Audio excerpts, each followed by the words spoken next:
नमस्कार। विभिन्न वनस्पतियों के बारे में हमने आपको समय समय पर जानकारी दी और हमने आपको तमाम सारी ऐसी वनस्पतियों के बारे में बताया जो किसी न किसी रूप में हमें लाभ देती है। आपने हल्दी को जाना, आपने अदरक को जाना। हमारी रसोइयों में अनेक सारी ऐसी वनस्पतियां हैं जिनका सदियों से प्रयोग भारतीय गृहिणियां अपने घर में करती आ रही हैं। आप सोचते होंगे कि हल्दी का क्या उपयोग हो सकता है, लेकिन आज की रिसर्च इस बात को प्रूव करती है कि हल्दी कई रोगों में फ़ायदेमंद है। ऐसे ही अदरक के बारे में हमने आपको बताया कि अदरक भी हमारे हमारी रसोई में मसालों में अदरक का, जीरा का, धनिया का और ऐसे अनेकों मसालों में औषधियों का प्रयोग होता है। ऐसे ही एक वनस्पति जिसका प्रयोग हमारे किचन में हज़ारों साल से होता आया है, जिसके तेल में शायद ही कभी ऐसा हुआ हो जब हमने सरसों के तेल में बिना भुनी हुई सब्जी खाई हो, या हमने दाल में बगैर छौंक के सरसों के तेल डला हुआ दाल खाया हो। तो आज हम एक ऐसी ही अद्भुत वनस्पति के बारे में आपको बताने जा रहे हैं जिसे आप सभी जानते होंगे और बड़ी ही सुंदर होती है। बड़ा देखने में भी, सरसों के खेत को आप देखें तो बड़ा ही सुंदर दिखता है ये। कई फिल्मों में आपने इसकी लोकेशंस को शूट करते हुए देखा होगा।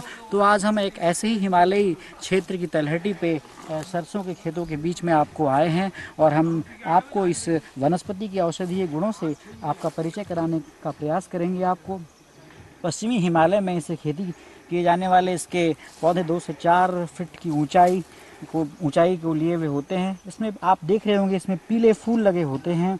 इसे ब्रासिका कैम्पेस्ट्रस के नाम से जाना जाता है, लेकिन ब्रासिका नाइग्रा और ब्रासिका जुन्सिया ये इसकी अलग अलग प्रजातियां हैं और ये इसके फूल अत्यंत सुहावने होते हैं और इसी के फूल से बीज निकलते हैं। इसके बीज जिसे आप सभी सरसों के नाम से जानते हैं, जिसे संस्कृत में सर्पो रक्तः पीतश्च, अर्थात इसे लाल सरसों और पीली सरसों 2 वैरायटी में इसको डिवाइड किया गया है।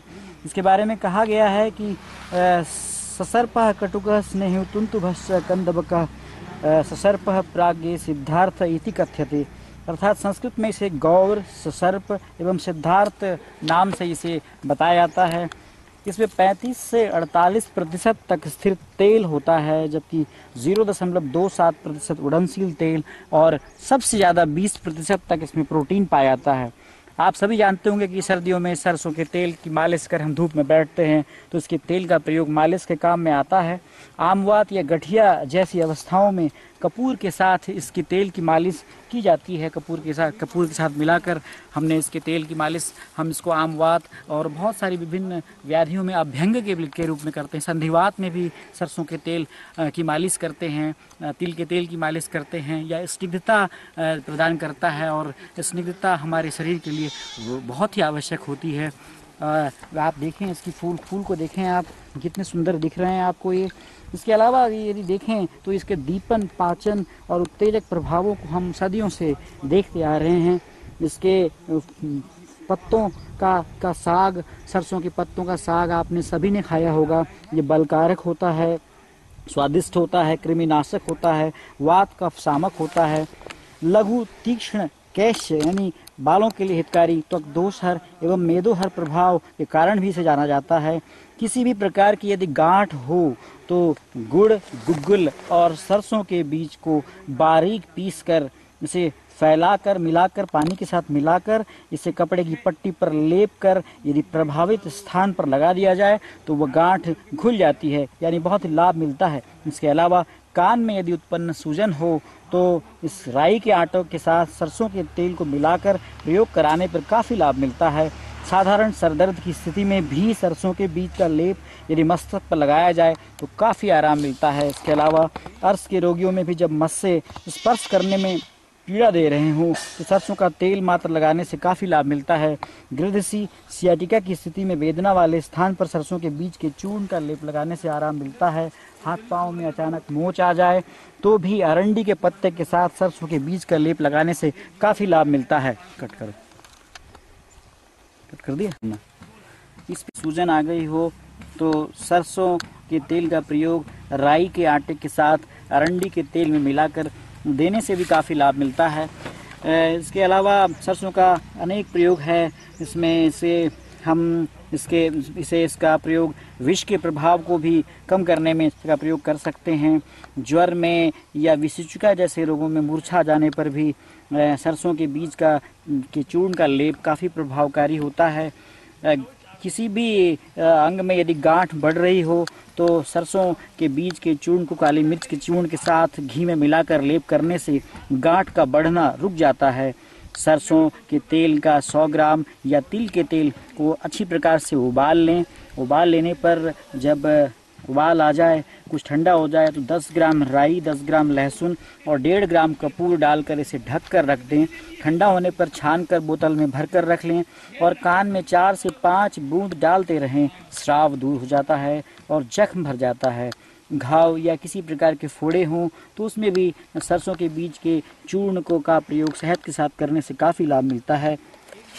इसके अलावा वातिक वेदनाओं में भी सरसों का प्रयोग काफ़ी लाभकारी होता है। गृद्धसी में यानी सियाटिक पेन में भी वेदना स्थान पर सरसों के बीज के चूर्ण का लेप लगाने से लाभ मिलता है।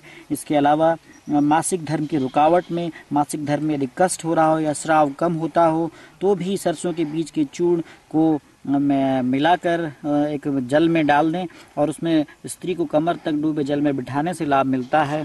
इसके अलावा उदर सूल हो तो सरसों के बीज का 1 से 2 ग्राम चूर्ण शक्कर मिलाकर फाँक लेने भर से काफ़ी लाभ मिलता है। इसके अलावा यदि नाक में फोड़ा या पीनस जैसी स्थिति हो तो सरसों के बीज का आटा 10 ग्राम, कपूर 1.5 ग्राम और घी 100 ग्राम, इन तीनों का मलहम बनाकर लगाने से भी छींके आती है और काफ़ी लाभ मिलता है। यदि दांत में दर्द हो रहा हो तो भी सरसों के बीज के चूर्ण को हम सीधे जल में मिलाकर कुल्ला करने से, कवल करने से भी काफ़ी लाभ मिलता है। संधिसूल में, आमवात में, इस प्रकार किसी भी स्थिति में जोड़ों पर यदि सूजन और पीड़ा हो रही हो तो उस जगह पर सरसों के बीज के चूर्ण को कपूर के साथ लेप बनाकर मिलाकर लगाने से काफ़ी लाभ मिलता है।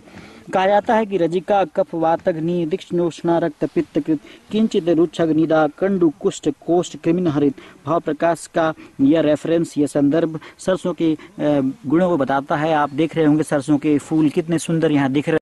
हमने आपको इस प्रकार से आज एक सुंदर लोकेशन पे और खेतों में साक्षात रूप से सरसों जैसी वनस्पति जिसका हमेशा हमारे रसोई घर में प्रयोग होता है, इसकी जानकारी दी। हम आपको पुनः किसी नई वनस्पति की जानकारी के साथ आपके समक्ष उपस्थित होंगे। तब तक के लिए धन्यवाद।